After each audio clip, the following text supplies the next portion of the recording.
श्री कृष्ण की द्वारका नगरी के जल विलीन होने की कई पौराणिक कथाएं प्रचलित हैं। श्री कृष्ण की द्वारका नगरी के डूबने की मुख्य 2 वजह मानी जाती है।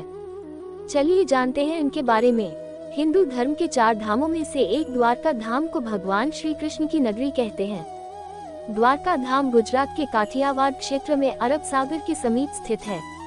श्री कृष्ण की द्वारका नगरी के जल विलीन होने की कई पौराणिक कथाएं प्रचलित हैं।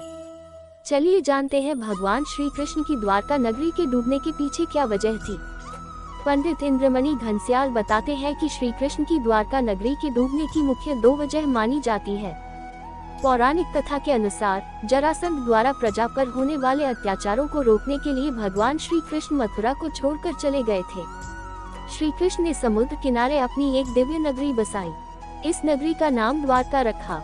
माना जाता है कि महाभारत के 36 वर्ष बाद द्वारका नगरी समुद्र में डूब गई थी।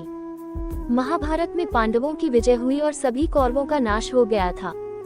इसके बाद जब युधिष्ठिर का हस्तिनापुर में राजतिलक हो रहा था, उस समय श्री कृष्ण भी वहां मौजूद थे।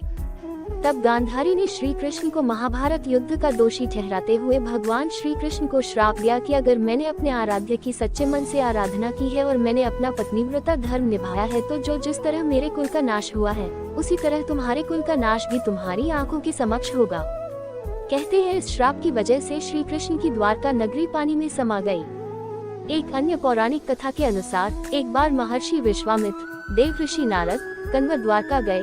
तब यादव वंश के कुछ लड़के ऋषियों के साथ उपहास करने के प्रयोजन से श्री कृष्ण के पुत्र सांब को स्त्री वेश में ले गए और ऋषियों से कहा कि यह स्त्री गर्भवती है।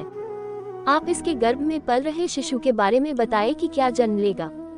ऋषियों ने अपना अपमान होता देख श्राप दिया कि इसके गर्भ से मुसल उत्पन्न होगा और उस मुसल से समस्त यदुवंशी कुल का विनाश होगा।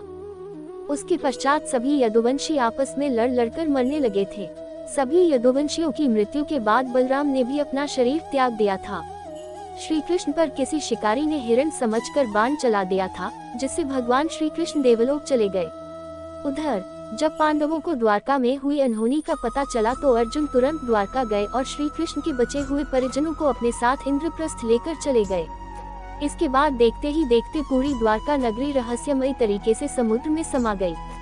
अगर आपको मेरी ये कहानी अच्छी लगी हो तो प्लीज मेरे चैनल को लाइक, सब्सक्राइब और शेयर कर देना और बेल आइकन को प्रेस कर देना। धन्यवाद।